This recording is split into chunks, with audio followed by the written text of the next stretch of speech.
Mesdames et messieurs, bonsoir et bienvenue à cette édition de Transition. Je sais que votre émission vous a manqué. Pendant plusieurs mois maintenant, nous sommes de retour. Et ce retour verra l'arrivée très remarquée de Chérubin Okende, notre invité de ce soir. Chérubin Okende, qui est président du Front social des indépendants républicains et en même temps coordonnateur de la plateforme dénommée Front républicain des centristes. Bonsoir Chérubin Okende. Bonsoir cher René. Alors, que faut-il entendre par le centre, ou plus précisément, pour ce qui vous concerne, les centristes, puisque le centre existe déjà? Nous avons l'idéologie du centrisme républicain qui voudrait tout simplement recentrer, si vous me permettez la tautologie, la praxis politique congolaise. Nous voulons mettre le peuple congolais et surtout la res publica, la chose de tous, au centre de l'enjeu politique, pour éviter le positionnement pour le positionnement qui nous écarte souvent de la finalité essentielle de la praxis politique. Dans notre pays, nous avions constaté que des gens se mettaient ensemble juste par opportunisme et par conjoncture politicienne afin de lorgner peut-être des postes. Et très souvent, on oublie la République, on oublie le citoyen. Et donc, nous, en prenant le centrisme républicain, nous voudrions donc mettre au centre de nos préoccupations le citoyen congolais, le peuple congolais et l'intérêt général. Cela veut dire... Oui, on vous opposera, Chérubin Okende, que dans cette matière-là, Germain Kambinga et son centre, vous avez déjà précédé. Non, pas du tout. D'ailleurs, s'il faut voir... la naissance chronologique, nous les avons précédés. Nous les avons précédés, ils sont venus dans le centrisme après nous. Mais nous ne voudrions pas non plus rentrer dans une fausse polémique byzantine de positionnement. Non, pas du tout. Et à chacun, parce qu'on apprenait la liberté d'expression, la liberté d'association, la liberté d'entreprendre, bon, que chacun défende son idéologie. Nous ne sommes pas, nous, dans une neutralité ou un neutralisme politique. Nous ne comprenons pas que, engagé en politique, qu'on soit politiquement neutre. Pour nous, ça n'a pas de sens. Cela veut dire que, dans notre centrisme, nous mettons le respect de la Constitution comme notre cheval de bataille. Donc, quiconque s'employera à ne plus respecter l'ordre républicain, à tripatouiller la Constitution ou la malmener d'une quelconque manière que ce soit, il est totalement clair que nous serons de l'obédience opposée à celui-là. C'est là que je voulais en venir. Par tradition, la tradition politique en Occident voudrait que le centre se distingue de la gauche. Et pourtant, à vous entendre, vos dernières déclarations, on dirait que vous vous alignez pratiquement sur les positions du rassemblement de l'UMT. Non, pas du tout. Nous ne sommes pas dans le rassemblement. Heureusement, vous avez évoqué... Mais vous épousez leur position. Vous avez épousé, vous avez évoqué la situation en Occident, en Europe. Là, la gauche et la droite ont des valeurs communes, des valeurs partagées. Ce que vous ne pouvez pas trouver aujourd'hui dans l'amalgame que constitue la majorité, par exemple. Et quelles sont ces valeurs? Il y a des libéraux, il y a le libéralisme, il y a aussi des conservateurs. Et c'est tout un tas toute une panoplie de valeurs que chez nous, on ne trouve pas. Dans la majorité, vous pouvez trouver des libéraux, vous pouvez trouver les conservateurs, vous pouvez trouver les sociodémocrates. Donc les unitaristes et les fédéralistes se retrouvent dans un même cocktail. Donc, il serait malencontreux de comparer notre approche des idéologies gauche, centre et droite avec ce qui se passe en Occident. Voilà pourquoi nous également, nous voudrions donner un contenu au centrisme républicain. Donc, le centrisme républicain n'est pas un positionnement par rapport géométrique ou géographique, par rapport à la majorité et par rapport au rassemblement. Pas du tout. Nous, ce sont des valeurs que nous déterminons et nous croyons que ces valeurs-là sont structurantes d'une véritable république. Je peux évoquer, par exemple, la responsabilité, la solidarité, la redevabilité, la justice, l'équité et j'en passe. Et cela forme nos valeurs républicaines que nous croyons que dans la praxis de la politique, si on fait valoir ces valeurs, on pourra chercher à redorer plus la res publica que le positionnement des individus. Ceux qui nous regardent chez Ruben Okende, il y en a qui sont en train de tiquer. Jusqu'à il y a peu, vous étiez un membre très actif de la majorité présidentielle. Il a suffi que vous perdiez votre poste, je ne sais plus, aux lignes aériennes congolaises pour que vous basculiez dans l'opposition. C'est devenu une pratique très courante dans la classe politique congolaise. Comment expliquez-vous cela? Non, c'est tout à fait clair. Il n'y a rien de tel. D'abord, je vais ici vous expliquer pourquoi j'avais décidé d'accompagner Joseph Kabila. Je vois Joseph Kabila qui prend le pouvoir en 2001 dans une situation extrêmement dramatique. Il a 29 ans. Pardon? Il a 29 ans à l'époque. Il a 29 ans et une situation totalement dramatique où le pays était déjà balkanisé de fait. Joseph Kabila promet de promouvoir la démocratie en commençant par le dialogue et en passant par une transition. Ce qui fut fait. Et à partir de ce moment-là, j'avais lu la volonté de quelqu'un qui voudrait trancher avec l'ordre ancien, la dictature, pour promouvoir l'état de droit et la démocratie. Il y avait la guerre aussi. Qui a été apaisée, qui a pris fin.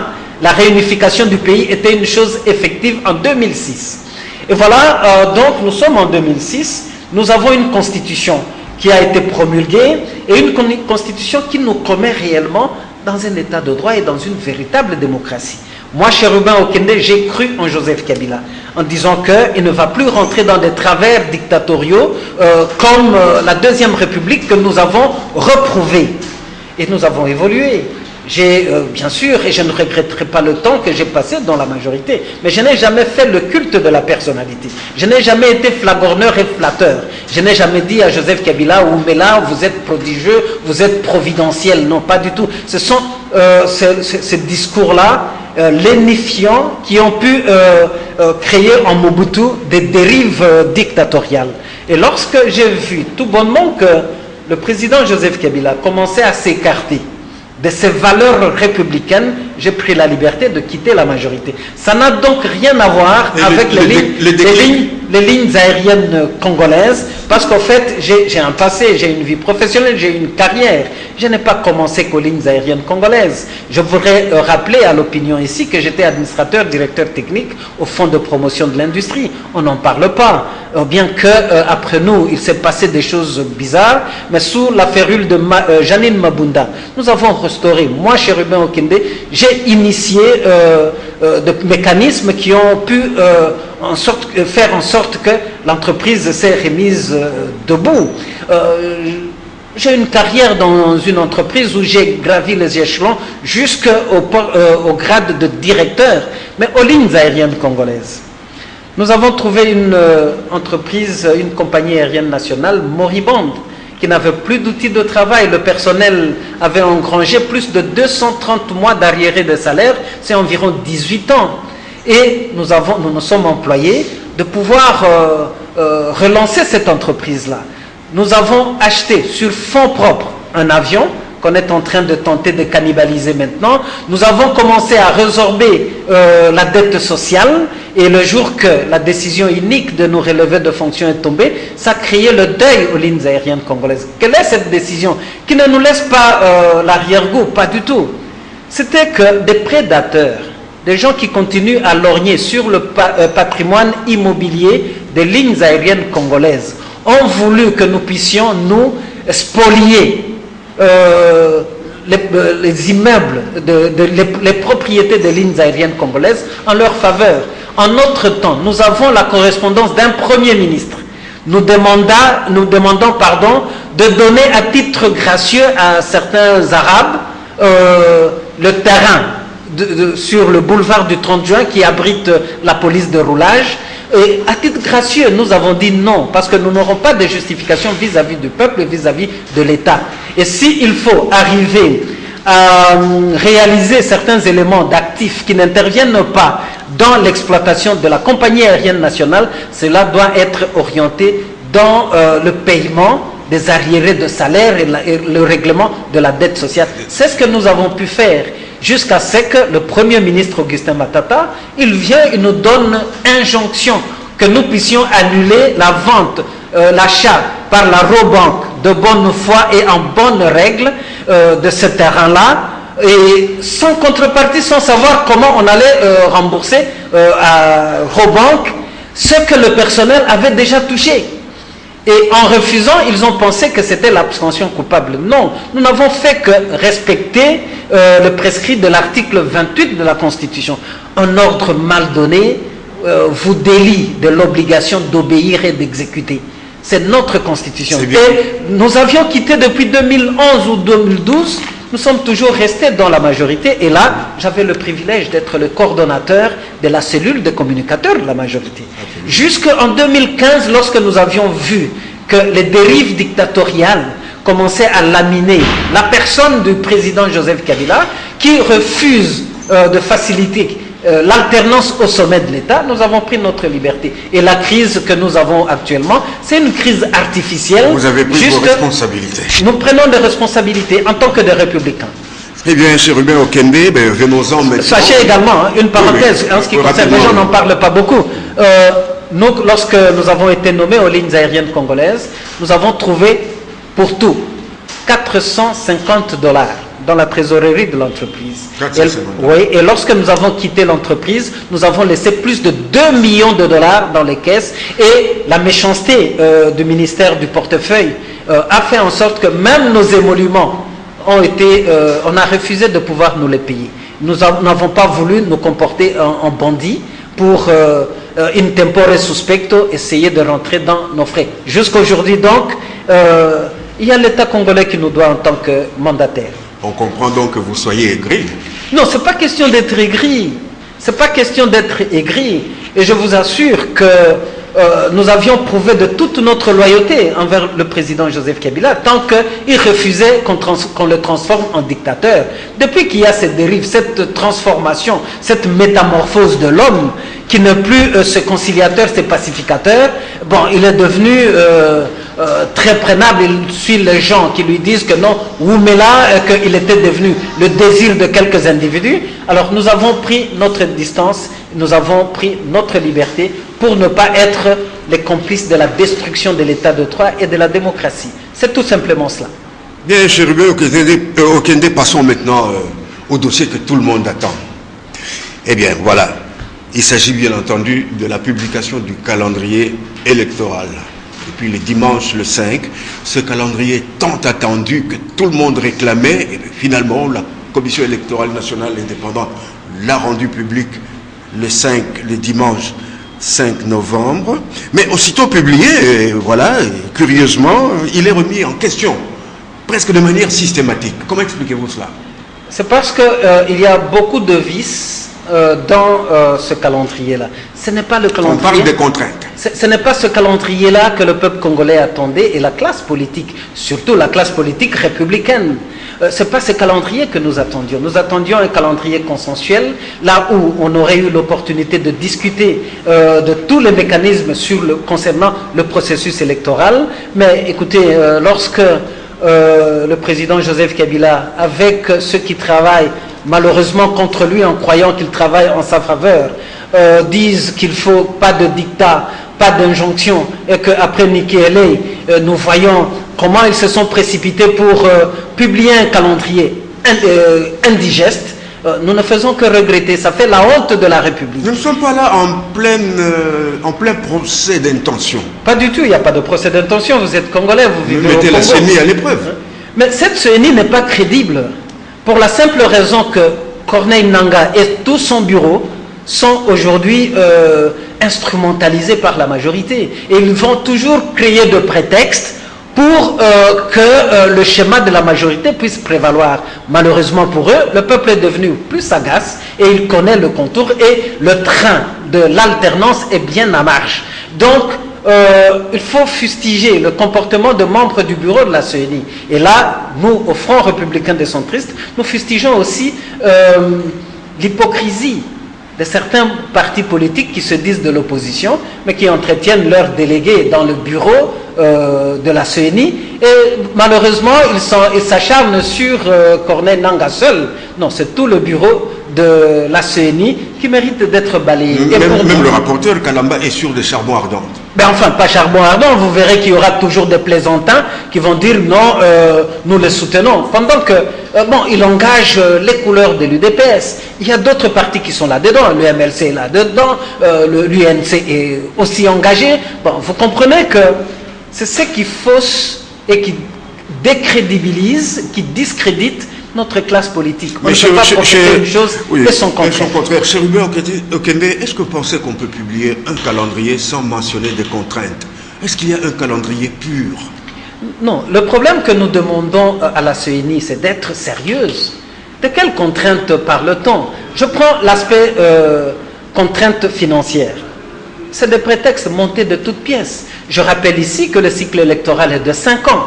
Et chaque année, il y a eu des dotations budgétaires dans le budget de l'État qui étaient prévues pour alimenter, pour financer le processus électoral. À quelle hauteur? À la hauteur de 250 millions par an. Mais la complicité de la majorité au Parlement n'a jamais voulu faire la reddition des comptes pour savoir chaque année qu'est-ce qui a été dégagé et pourquoi on n'a pas dégagé suffisamment de moyens. Et on pourra vous dire, il y avait la guerre, on cherche toujours des prétextes. Mais personne ne cherche à savoir le scandale qui avait été dénoncé dans une banque ici sur les provisions allouées à la CENI, qu'on avait déclaré, qu'on avait dénoncé. Mais personne ne cherche à faire la lumière, ne serait-ce qu'une information judiciaire quant à ce. Alors, donc, notre pays, le gouvernement qui se succède, ne font que se plaindre et manifester leur incapacité de pouvoir mobiliser le moyen et respecter la Constitution et les délais constitutionnels par rapport à la promotion de l'état de droit et la souveraineté du peuple. Donc, tout cela, ce sont des contraintes imaginées parce qu'ils sont sous la dictée de la majorité, faire en sorte qu'on puisse perdurer dans le glissement. Et prenons l'aspect sécuritaire. Quand vous vous rappelez qu'au Katanga, il y a eu le phénomène Gédéon Kyungu, comment ça s'est soldé? Il a été accueilli à Lubumbashi en prince, en tipoy, arborant même le t-shirt à l'effigie du président Joseph Kabila. C'est ce qui est extrêmement grave. Et qui peut donner crédibilité aujourd'hui que phénomène Kamina Nsapu, c'était un conflit interethnique? Non, pas du tout. Nous connaissons la genèse, qui implique aussi certains responsables dans les institutions. Extrêmement grave. Donc on essaie le phénomène aussi évasion de prison qui crée l'insécurité. Quel est le lien avec la CENI? La CENI, c'est là que la CENI a aussi créé le prétexte des contraintes sécuritaires pour dire non, j'ai été en retard ou je serai davantage en retard par rapport à l'exécution ou à l'organisation des élections. C'est de prétexte et nous n'y croyons pas. Nous croyons que fermement, avec un minimum de volonté politique, dans les 180 jours, on peut arriver à organiser les élections. Et puisque dans tout cela, le maître d'ouvrage, il est le seul, c'est le président Joseph Kabila, qui ne veut pas faciliter l'alternance au sommet de l'État, qui ne veut pas aujourd'hui faciliter la véritable promotion de l'État de droit. Voilà pourquoi, après l'accord de la Saint-Sylvestre, nous disons dépasser le 31 décembre 2017. En tout cas, nous allons plaider en faveur d'une transition sans Joseph Kabila. Et sans Joseph Kabila, cela aura effet d'entraînement sur toutes les institutions qui sont devenues illégitimes. Oui, mais voilà, venons-y justement. Transition sans Kabila, il y a un journal qui a abrégé cela par TSK. Eh bien, vous vous lancez dans cette croisade du genre la transition sans Kabila, mais vous avez dit tout à l'heure, vous êtes respectueux des textes, mais vous allez vous baser sur quel texte pour le faire partir et comment le remplacer pour cette transition? Constitution. La Constitution. Et je vais commencer par l'article 64. Toute tentative de renversement du régime constitutionnel. Ça, c'est l'alinéa 2. Voilà. Je commence par là, pour mieux éclairer le téléspectateur. Toute tentative de renversement du régime constitutionnel constitue une infraction imprescriptible contre la nation et contre l'État. Aujourd'hui, le régime constitutionnel est mis en mal. Il n'y a pas que la tentative. On a déjà renversé. Nous sommes dans un régime de coup d'État constitutionnel, ce qui n'est pas acceptable. Et je pourrais vous démontrer, sur la base des articles de la Constitution, qu'aujourd'hui, le régime du président sortant, Joseph Kabila, met en mal. À partir de ce moment-là, je reviens à l'alinéa premier, qui donne le devoir. Ce n'est pas une partie de plaisir. il est du devoir de tout Congolais de mettre hors d'état de nuire, donc de faire échec à tout individu ou groupe d'individus qui exerce le pouvoir en violation de la Constitution. On ne invente rien. Donc, en mettant hors d'état de nuire, par un empêchement définitif, le président de la République sortant, dans l'incapacité de pouvoir continuer le coup d'État, nous allons décréter un état d'exception qui permettra à ce que dans un laps de temps, 6 mois tout au plus, qu'on puisse restaurer d'abord l'ordre républicain, l'ordre constitutionnel mis en mal, aller aux élections proprement dites pour restaurer la souveraineté du peuple congolais, et nous voudrions voir pendant cette période une personnalité qui n'est pas engagée politiquement et qui n'aura pas d'ambition. Donc nous tous là, en tant que politiques, nous serons disqualifiés pendant cette courte période provisoire intérimaire. Mais quand on écoute les discours des politiques les uns et les autres, on a l'impression de tourner en rond depuis la publication de ce calendrier. Vous avez parlé de la transition sans Kabila, et il y en a d'autres qui ont fait leur slogan de Kabila doit partir, Kabila doit partir. Mais on a l'impression qu'il n'y a pas vraiment une véritable alternative qui est proposée par l'opposition. Non, enfin, à chacun de supporter ou d'assumer son schéma. Le nôtre, il est là, c'est ça l'alternative.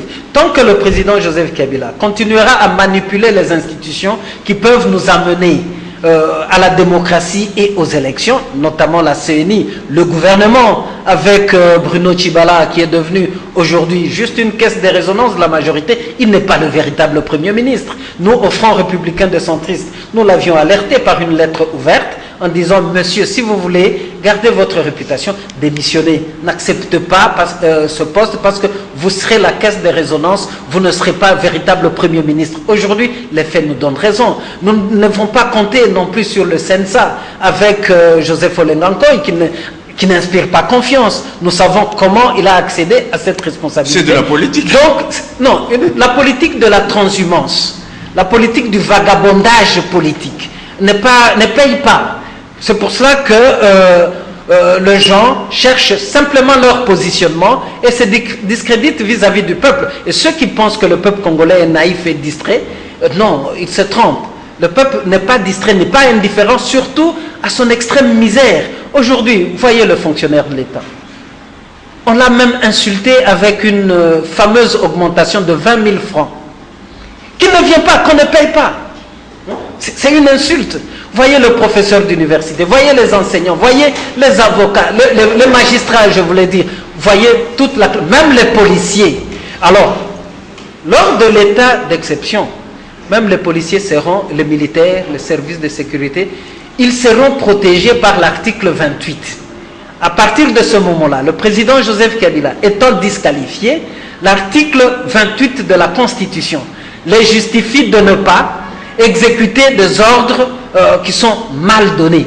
Donc ça le délie de l'obligation d'obéissance à des ordres mal donnés. Et surtout, aujourd'hui, la gâchette est devenue facile pour violer le droit de l'homme. Et c'est aussi une violation intentionnelle de la Constitution qui constitue l'infraction politique de haute trahison dans le chef du président de la République. Chérubin Okembe, en parlant des forces armées, vous savez que vous mettez en marche de la Constitution qui interdit d'inciter les hommes en troupe, des hommes de troupe à la désobéissance. Non, c'est une vue vous pouvez être poursuivi. Non, pas du tout, pas du tout, pas du tout. C'est un appel à la responsabilité. On n'incite personne à la désobéissance, pas du tout. Il y a un autre principe de droit, c'est la résistance à l'oppression. Ici, il est question de résister à l'oppression, qui est aussi un droit inaliénable et imprescriptible de tout peuple. Et cela est également promu dans tous les instruments internationaux que notre pays a adoptés et qui existent dans notre bloc de constitutionnalité, notamment la Déclaration des droits de l'homme et des citoyens, la charte pour la démocratie et l'état de droit africaine. Donc tous ces instruments justifient que nous puissions résister à l'oppression. Dans notre pays, comment on voit l'oppression aujourd'hui? La population peut marcher, on lui amène la mort. C'est une oppression. C'est une oppression. Et on utilise malencontreusement la police et les services de sécurité. Non, il faut leur dire aussi, il est de leur devoir de ne pas opprimer le peuple, parce qu'ils partagent la même condition et le même pays que le peuple. La Constitution leur donne le devoir de soigner et de protéger le peuple et non de massacrer et de tuer le peuple. Ça, ce n'est pas l'incitation à la désobéissance ou à la révolte. Non, pas du tout. C'est un appel à un comportement citoyen qui puisse respecter les valeurs républicaines plutôt que devenir bourreau du peuple congolais qui ne fait que réclamer sa souveraineté et beaucoup plus de démocratie. M. Okende, connaissez-vous en Afrique un pays où l'opposition est aussi extravertie que dans notre pays? Je ne sais pas. Qui va prendre tous ses ordres pratiquement tous les 15 jours à Paris, à Washington ou à Bruxelles. Connaissez-vous une opposition comme la nôtre? Moi, je ne parlerai pas de cette extraversion. Elle n'est pas réelle. Aujourd'hui, dans notre pays, l'opposition... Excusez-moi, M. Okende, quand par exemple les évêques de la Senko vont rendre compte au ministre belge des Affaires étrangères des travaux, vous pensez que... Vous trouvez ça normal? Ne mélangeons pas les choses, nous parlerons de la Senko. C'est de l'extraversion. Non, ce n'est pas l'extraversion. Aujourd'hui, parlons d'abord de l'opposition. Dans notre pays ici, est-ce qu'il est donné à l'opposition de pouvoir s'exprimer? Vous avez vu dernièrement Félix Tshisekedi qui est allé au Katanga. On a empêché que même ses militants puissent le recevoir. On a empêché qu'il puisse tenir ses meetings. Mais on voit ceux de la majorité, comment ils se permettent tout. C'est cela, la répression de voix démocratique. Vous voyez aujourd'hui, Kyungu Akumwanza, il est sous quel régime d'arrestation de résidence surveillée ou quoi? Pensez à Franck Diongo, qui n'a pas commis de crime, que de demander qu'il y ait beaucoup plus de démocratie, qu'il y ait beaucoup plus d'ouverture, de respect de notre Constitution. Aujourd'hui, il est où? En prison. Parlez aussi d'autres. Je prends l'exemple de Moïse Katumbi. Forcé de vivre en exil. Pourquoi? Parce qu'on a mis sur sa tête un plan ou un complot de rébellion avec 500 mercenaires américains. Mais on ne sait pas vous démontrer un seul mercenaire, deux mercenaires, on l'affuble d'un procès de spoliation, d'un bien immobilier. Pendant qu'il dit, c'est la propriété de mon frère aîné, j'ai même vécu dans la maison de ce frère aîné, et ce frère aîné est encore en vie, il est connu, c'est Raphaël Katebe. Mais on voit ici Raphaël Katebe venir conclure certains marchés, par transhumance politique bien entendu, avec le même gouvernement, sans qu'on lui demande même une instruction judiciaire ou information judiciaire pour dire quid. Est-ce que c'est votre maison? Vous-même, en Europe, vous aviez déclaré que c'était votre propriété. Donc, il n'y a pas une extraversion. C'est que chez nous, il y a une dictature qui est en train de se réinstaller. Il faut refuser cela. Et puis, le pays ne peut pas vivre en vase clos. Le monde est en train de s'ouvrir aujourd'hui. Donc, il y a aussi l'intérêt de relations diplomatiques. Vous savez que chaque fois qu'il y a de troubles au Congo, le Conseil de sécurité des Nations Unies nous vient à la rescousse. Donc il faut aussi parler avec d'autres décideurs du monde pour leur faire voir la pertinence de la démarche qu'on est en train de mener. Ça, c'est pas l'extraversion. Vous avez parlé de la Senko. Eh bien, la Senko a été approchée par le président Joseph Kabila pour accepter une mission de bons offices. Quelle n'a pas été la déconvenue de voir que le même président Joseph Kabila est à la base du non-respect et de l'exécution harmonieuse de l'accord de la Saint-Sylvestre. On a même jeté la réputation des évêques en pâture. Et c'est extrêmement grave. Vous avez vu le président Joseph Kabila être reçu en audience par sa sainteté le pape. Est-ce que vous pouvez appeler ça l'extraversion? S'il y a la communauté internationale qui veut avoir la lecture de la Senko sur la crise artificielle montée par le président sortant Joseph Kabila au Congo, vous croyez que ce n'est pas faire œuvre utile que de donner cette information pour l'intérêt du peuple congolais? Vous pouvez la donner à l'ambassadeur. Non, mais si vous êtes invité, vous allez l'ambassadeur peut transmettre. Non, c'est cela. La majorité, par félonie, est en train de caricaturer les mêmes attitudes qu'elle est en train d'utiliser. Donc, ce n'est pas du tout une manière de galvauder notre souveraineté ou bien d'extravertir notre souveraineté, notre praxis politique, que d'être en rapport avec le monde. Avec le monde. Chérubin Okende, dites-nous un peu, puisque vous avez parlé de la Cinco, au 31 décembre à minuit, l'accord de la Saint-Sylvestre tombe caduc, puisque en fait il était là pratiquement pour une validité de 12 mois.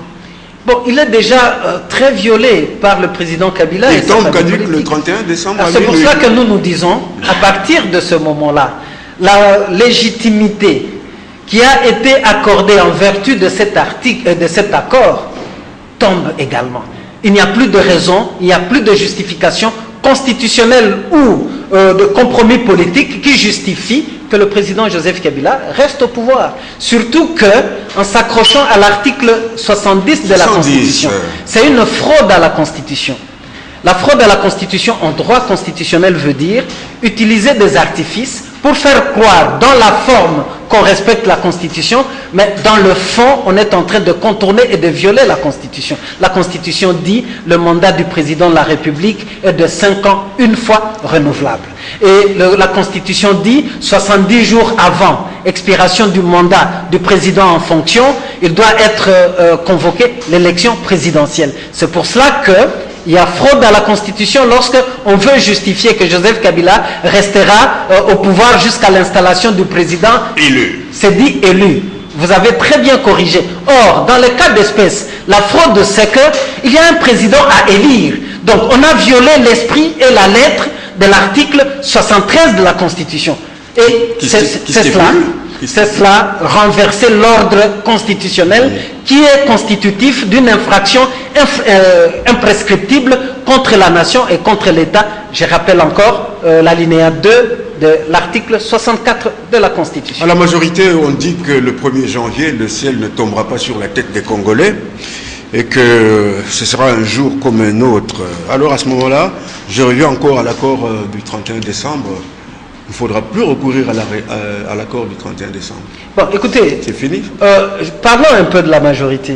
Il y a des gens qui ne font pas œuvre utile, qui n'aident pas le président Joseph Kabila. Ce sont des turiféraires, des flagorneurs, donc des flatteurs. Du même acabit que ceux qui disaient au maréchal Mobutu qu'il était le messie des Aïrois, qu'il était là, c'est qu'il devrait être président de la République ad vitam aeternam. Ils ont rendu un mauvais service au maréchal Mobutu.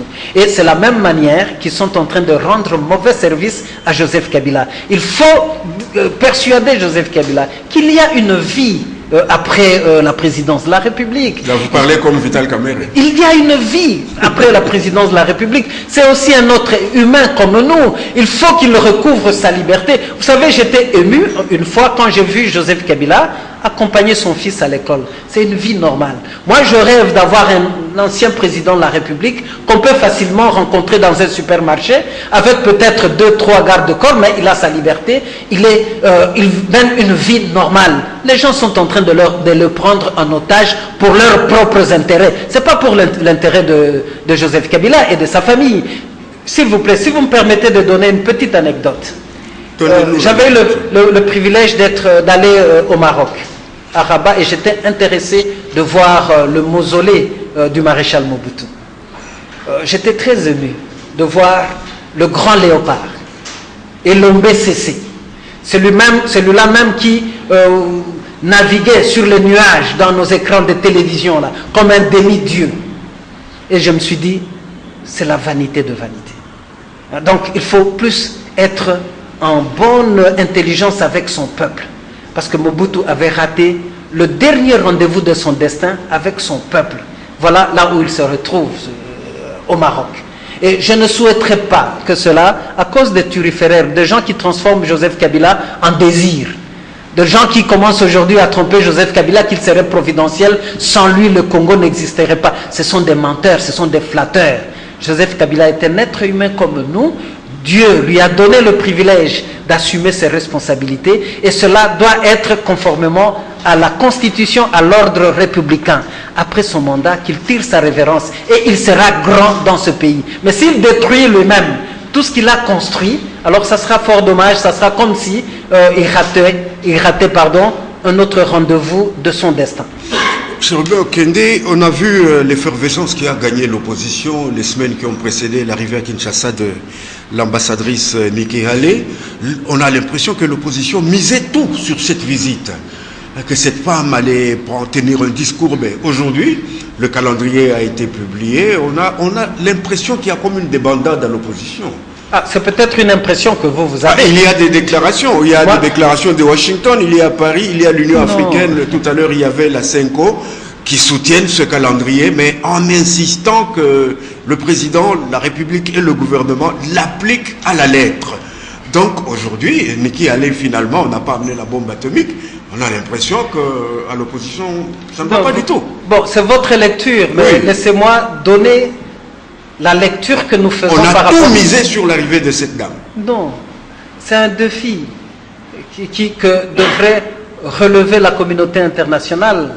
Rappelez-vous que le président Joseph Kabila est allé à l'Assemblée générale des Nations Unies, où du haut de cette tribune, il a prononcé un discours.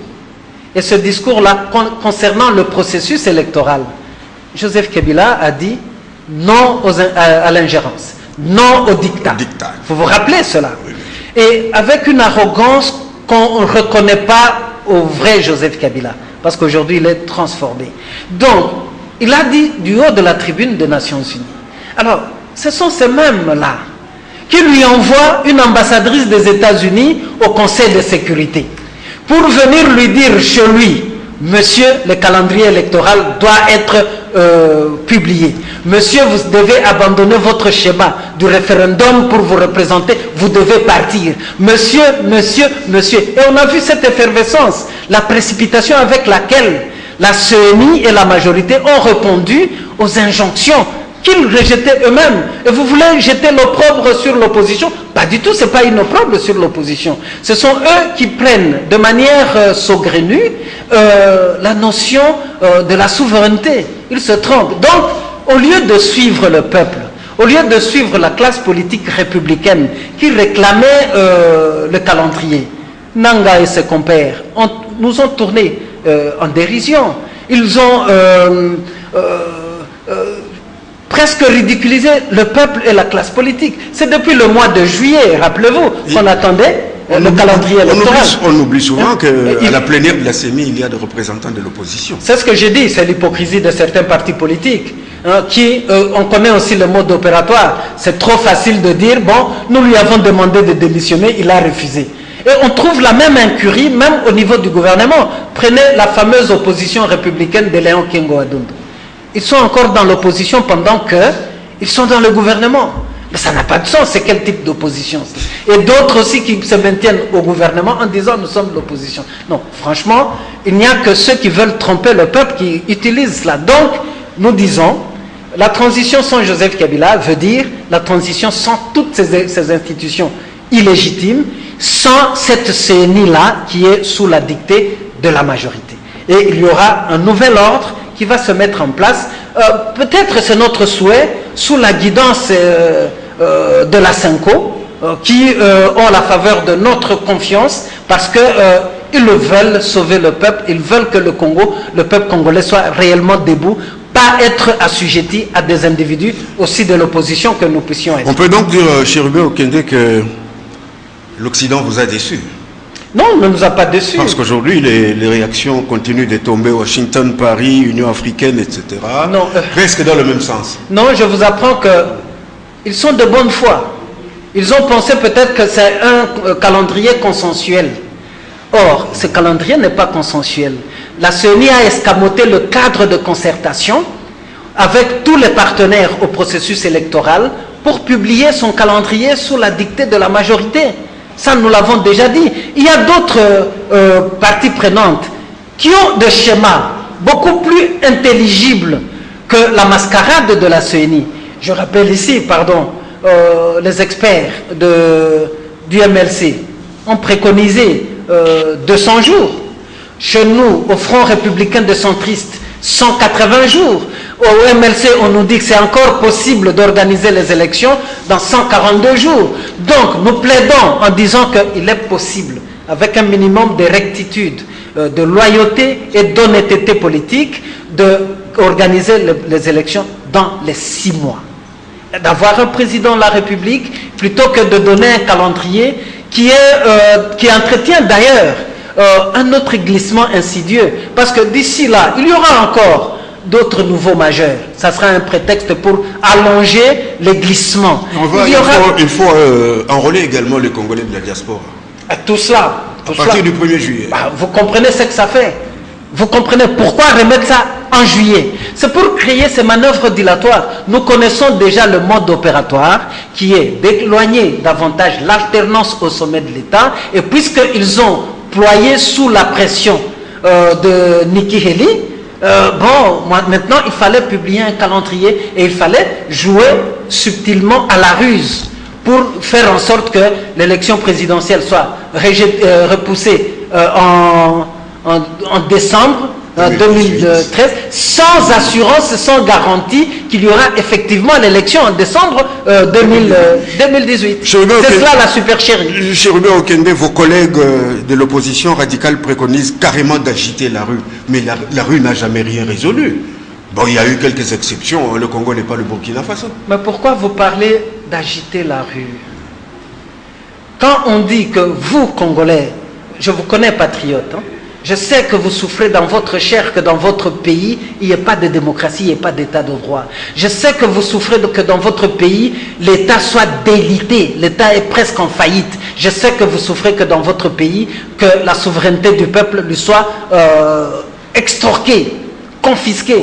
Et c'est votre souveraineté qui est confisquée. Il ne faudra pas prendre comme les hommes politiques d'un autre côté et vous d'un autre. Non, c'est le peuple. Nous sommes tous dans ce peuple-là. C'est votre responsabilité. Comme j'ai eu à le démontrer, c'est votre devoir de faire échec à tout pouvoir ou à tout individu qui exerce le pouvoir en violation de la Constitution. Oui, ce n'est pas ça agiter la rue. Au contraire, le Congo venait d'être admis au Conseil des droits de l'homme des Nations Unies. Respecter l'expression démocratique, que la rue, que le peuple s'exprime sans lui amener la mort. C'est cela aussi respecter les droits de l'homme. Mais lorsque un peuple qui vous décrit, parce que vous avez triché, vous avez fait fraude à la Constitution et vous gouvernez sans légitimité, vous le tuez, c'est vous qui devenez criminel. Donc il faut plus décourager les criminels plutôt que les encourager en disant au peuple congolais non, c'est une fatalité, accepter le jeu malicieux de la majorité pour que nous réinstalle une autre dictature. Ça, nous disons, c'est irresponsable. Entre-temps, la majorité poursuit son chemin. Mardi plutôt, ils étaient à la ferme de Kingakati autour de leur autorité morale et il leur a été demandé de préparer la victoire aux élections. Est-ce que c'est un événement, cela? Ce n'est pas un événement, c'est un fait divers. Ils sont tout à fait libres. Et le président sortant, Joseph Kabila, en tant qu'autorité morale de la majorité, il lui est loisible de réunir les siens. Il lui est loisible, personne ne lui les élections. Mais si. Et de les gagner surtout. Enfin, c'est une bonne ambition. C'est une bonne ambition. Mais au moins, le train de l'alternance est en marche aujourd'hui. On a pu, par la sagacité du peuple congolais, décourager Joseph Kabila à confisquer. Bon, le peuple attend qu'il puisse être logique sur toute la ligne, qu'il propose son dauphin et nous allons l'affronter aux élections et qu'on libère l'expression démocratique. Donc, même la décrispation politique. On ne peut pas continuer à empêcher les autres de s'exprimer, de se mouvoir démocratiquement pour dire que non, nous allons gagner les élections. Bon, ça c'est une manière d'escamoter les valeurs républicaines et la démocratie. Il faut la véritable compétition. Et on est d'accord. On est d'accord. Donc, on ne va pas reprocher à la majorité qu'aujourd'hui, que Joseph Kabila se choisisse un dauphin. C'est tout à fait leur droit.